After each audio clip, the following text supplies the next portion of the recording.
Welcome to the West Coast Clouds podcast. This is Nick, your host. This is the new Vape podcast for vapors, where we bring you opinions, reviews, and industry news. You're listening to West Coast Clouds. Here we are again, folks. Welcome back. Welcome back to the West Coast Clouds podcast. This is episode 9. And today we're going to talk about debunking vape myths and, erroneous studies. And of course, we're going to talk about flavor bans because we just can't help ourselves. It's just, it's what's happening. It happened, and it's the topic of discussion. So that's what we're going to talk about. Okay, so to kick this off, you may have seen this. It's going around right now on Facebook. It's being picked up in media outlets. There was a study that has been published it's been gaining a ridiculous amount of attention. And it's ridiculous. So the study claims that vaping is linked to seizures and heart attacks and coronary disease and even depression. It's crazy. These studies don't take into account whether or not this person was smoking beforehand, or if the person even smoked at all. They're not even discussing whether they had any signs of damage. Like there's nothing discussed about what happened before this study and who are these people and what is their background and what. It's crazy to me. Dash Vapes does a really good job at making some of these videos, and actually what we're going to do is we're going to listen to that because Dash Vapes addresses this study, and they instead of me repeating all of this stuff, we're going to let them break it down for you and talk a little bit more about the article. And just here, let's throw the video on. We're going to throw this video on. We'll watch it real quick. Boom.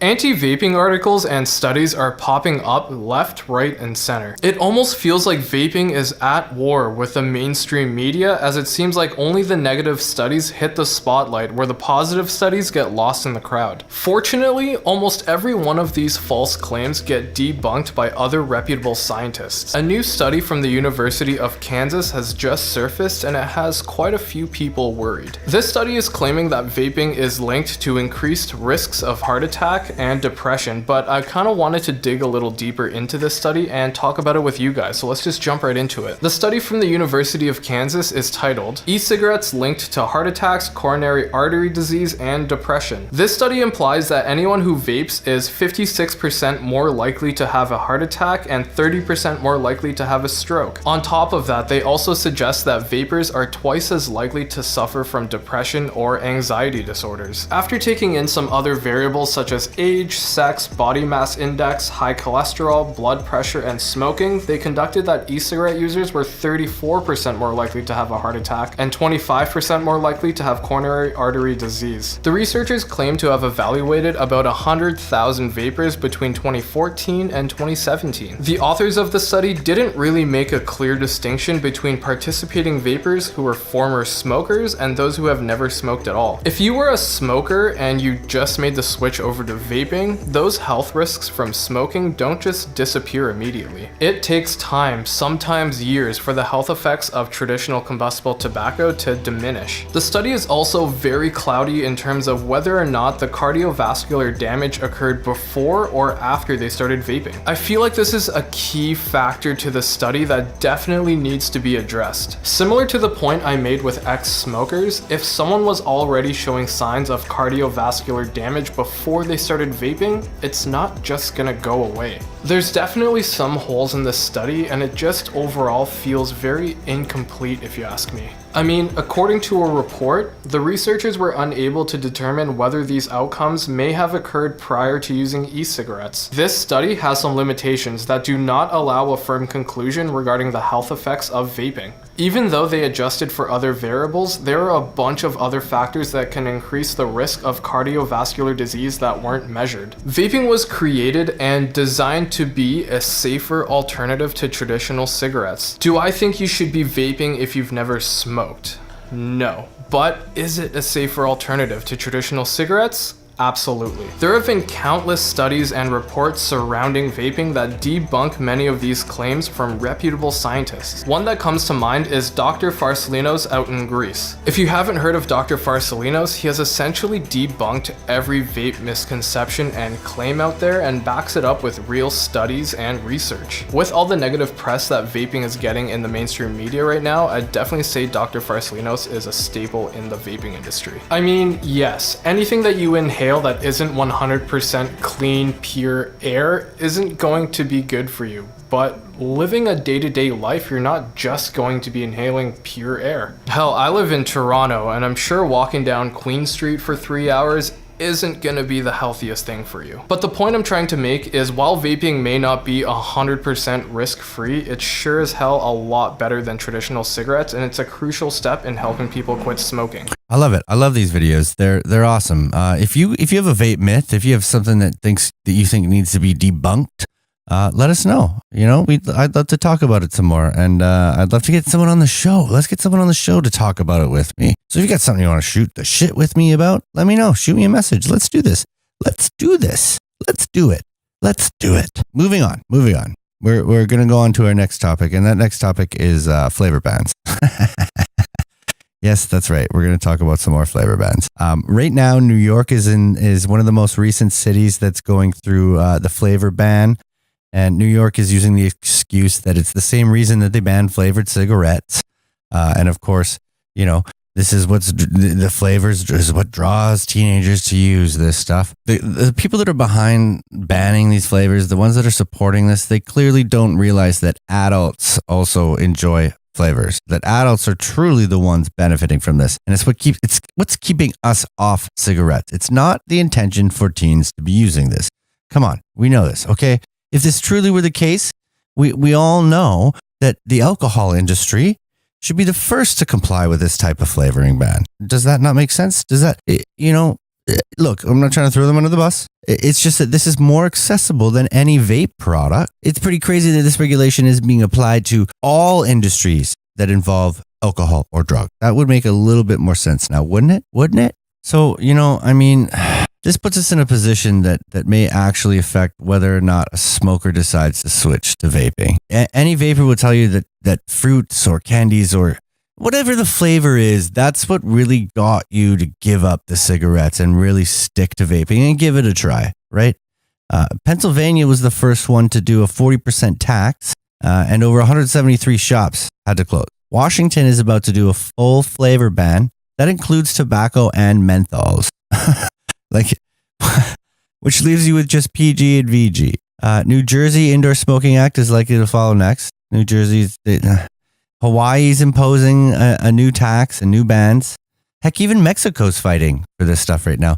Mexico is fighting right now for the exact same stuff. Isn't that crazy? Well, it doesn't really affect us here in Canada.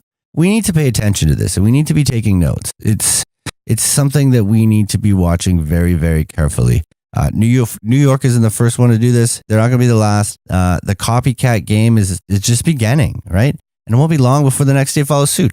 Big Tobacco is about to take over the United States and just fucking shit all over all the vape companies. It's crazy. It's crazy that they've managed to actually fucking do this. Yeah, they've got the power, they've got the money, but it's crazy that it's just happening this way. How are we supposed to deal with this? Well, we got to educate. We got to educate. That's the best we can do. Spread, these good studies, break down these studies, show anything we can, right? Banning flavors is pointless. Banning flavors is not going to really make a difference to the youth uptake, in my opinion, at least. The alcohol industry is a perfect example of this. Teens will either work around the flavor ban to get the flavors that they want, or they'll just accept the flavors that are imposed, which doesn't really curb the usage at all. There's clearly a larger issue at hand, right? It's clear as day. We got a special guest here. To finish off the episode, I have an insightful piece from Dimitri, owner and founder of Global E-Vapor Consulting, based out of Tennessee, where they're currently fighting right now. They're battling an imposed tax bill with a proposed 5 cents per milliliter tax. Wait until you hear the outcome of this. You gotta listen to this. Wait until you hear the outcome of what's really going on. It just demonstrates that people with power do not understand our products, and they don't understand our industry one bit.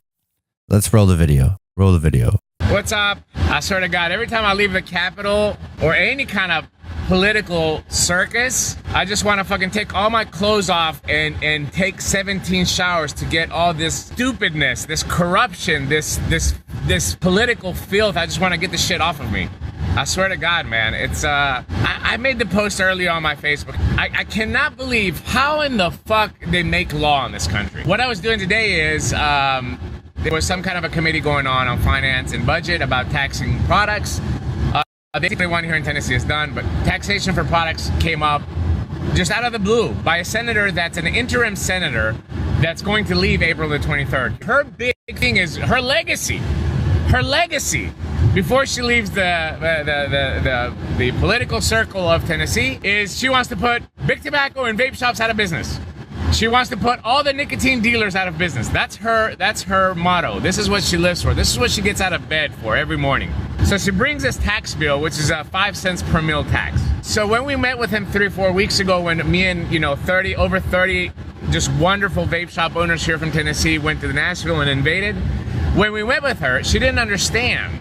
She didn't realize that Juul has 50 milligrams of nicotine in a 0.7 mil pod, which would bring 4 cents taxation, and a 60 mil of 6 milligram Tasty Troll, which I love, no plug intended, I just love it, would bring $3 with 120% less nicotine content than fucking Juul. She had no idea. This is a person that's bringing a bill. This is a senator that's bringing a bill to tax products in Tennessee that doesn't know absolutely nothing about the product. Nothing. She has absolutely no idea. Talked to her in the office, and she changes her bill, she amends her bill, and she makes it from 5 cents per millimeter, she makes it to 5 cents per milligram. Listen, I didn't propose that. Juul's mad at me. I did not propose the bill. I'm against all taxation, even shitty Juul products. I'm against taxation because they are less harmful than cigarettes. But if you're gonna tax them, you can't tax it where it gives an advantage to Juul, which is the problem with kids now. If you're trying to keep this product away from kids, how are you giving them an advantage by taxing them 4 cents and you're taxing us $3? This is fucking bullshit. So she changes her bill and she makes it 5 cents per milligram. 5 cents per milligram puts $2.50 tax on a Juul pod. Now Big Tobacco's enraged. Not even RJR wants that. Nobody wants that. So they're all now trying to squash this bill. It's fucking hilarious. To make a long story short, I get to the hearing today, and this senator, Corita is her name, stands up and she says, by the way, I know, she knows it, everybody knows it, there's no fucking way her bill's getting through. Everybody knows it, right? So she got smart. Instead of proposing her bill to be voted on in committee today, which it would never have passed, she puts an amendment. And on the amendment, she says, based on the research, and I've done a lot of research on these e-cigs. This is exact her where she's on record, folks. She says, I've done a lot of research on electronic cigarettes and electronic nicotine delivery devices. Mind you, a week ago, she had no fucking clue what electronic nicotine devices were. So through my research, I realized that the nicotine that these products are using comes from South America. And this nicotine does not come from our wonderful farmers if you're gonna use the farmers as an excuse. By the way, I don't know about you guys, but the only thing good that comes out of South America is cocaine, bro. I'm telling you. I mean, I don't partake in the sport, but maybe she got confused cocaine with nicotine, because nicotine does not come. Nicotine comes from India and from China. And by the way, guess what? The nicotine that's being used in patches and in gums is exactly the same nicotine that we use in our products. We use pharmaceutical grade nicotine in our products. She should be able to go and say the correct thing. If you're going to attack nicotine, then you should attack the same nicotine that goes into the pharma industry, because it's exactly the same thing. So she makes an amendment that the revenue should do a study to see how much revenue vapor products are bringing in. So they call revenue up. They had 2 people there. This poor kid from revenue looked like he was gonna shit his pants. They call the 2 people from revenue up and they ask him, and the senators are asking him from the committee, can we do a study? And the guy from revenue was completely honest, and I completely agree with him. He said there is no way that we can accurately give you a number, because vapor products that are sold in the tobacco channel. So revenue says that vapor products are being sold through wholesale channels of the tobacco channel. There's no way to separate it. Can you imagine if they went to the C-stores and said, well, you're gonna have to give us reports every month of your tobacco sales and separate vapor products and pods and open vapor and cigarettes and cigars and all that shit. Can you imagine if that would happen? C-stores would go crazy. So the revenue guy said, well, we can give you an estimate. We can look at some national data and give you this and give you that, but I can't, there's absolutely no way that you can get an accurate number of vapor products from C-stores. And number two, vape stores are not in the tobacco wholesale channel. So how is she going to be able to get figures from vape shops since the vape shops are not in that same distribution channel? They passed this to go to a revenue committee, whatever. I go outside. I'm waiting on my lobbyist to come outside. The sponsor of the bill is outside just raging on the revenue guy. She's like, I need you to be more firm, and I need you to say that you can do it, and I need you. I'm hearing her. I'm right next to her. And folks, how in the fuck in this country, us, the citizens and the consumers of this product, can sit back and accept this? This is what blows my mind. Get off your fucking computer. Get off your little safe space and make your voice, get out there and register to vote and get out there and make your voice heard. How do we fucking allow this to happen in this country? This is how law is being passed every day. Not for just vaping. Can you imagine some other serious shit that gets passed out based on stupid shit like that? It blows my mind. I'm not gonna be around to go over there every fucking time some dipshit politician decides, well, we need to put some revenue stream and help big tobacco and help big pharma. And fuck Juul. All I'm saying is that you guys that are consumers of this product, you guys that are in the industry of this product, need to stand up and make your voices heard. Because guess who's in that building every day? Guess who's in there? Altria is there. RJR is there. Juul is there every fucking day in that building. And you know what they're doing? They're just trying to protect their interests. I don't blame them. They're big corporations. I don't blame them. But if you want to protect your interests as a consumer, you want to be able to vape, and you don't want to pay another extra $6 per 60 mils to vape, and if you're a vape shop and you like your business, and you don't want to go back to fucking Starbucks where you're working for $8 an hour before, get up off your ass and get out there and get involved, whatever state you're in. I don't give a shit. Get out there and get involved. Get involved in the process. Because if you're not going to do it, guess who's going to do it? Juul. And they're going to shove it so deep up your ass, you aren't going to be back to Starbucks if Starbucks hire you. Because at the time, you might have that nicotine dealer on your back as well, too. Starbucks might even hire you. Just wanted to rant a little bit. I was just really disappointed with the whole, the whole process today.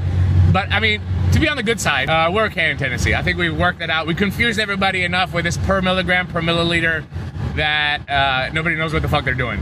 So the House has a different bill, the Senate has a different bill, none of the bills are moving, so we're okay. We're gonna keep eye on it and make an official announcement once we have everything dead. I mean, there you go, folks. We need to be paying close attention. We need to be paying close attention to what's going on in America, and we need to take notes of some of these problems and how to overcome them. I love your passion behind this, Dimitri. I really hope we can all do the same. It's an uphill battle, and we have to do it, right? We have to do it. We have to speak up. We have to be there. We're going up against some big fucking wigs, man, and it's not going to be fucking easy. Listen, that's it for this episode. Thank you for tuning in. I love it that you guys are tuning in. I'd love to have some more people on. So if you want to be on the show, shoot me a message. Let's do this. Don't forget, you can subscribe to this episode and the whole show, of course, on iTunes, Spotify, Stitcher. You can find us on YouTube. You can find us on Facebook. You can find us on Instagram. We're all out there. We're out there. That's it for this episode, guys. Thanks for coming in. Have a good night. And I am Nick, your host. You're listening to the West Coast Clouds Podcast. Welcome to the West Coast Clouds Podcast. This is Nick, your host. This is the new Vape podcast for vapors, where we bring you opinions, reviews, and industry news. You're listening to West Coast Clouds.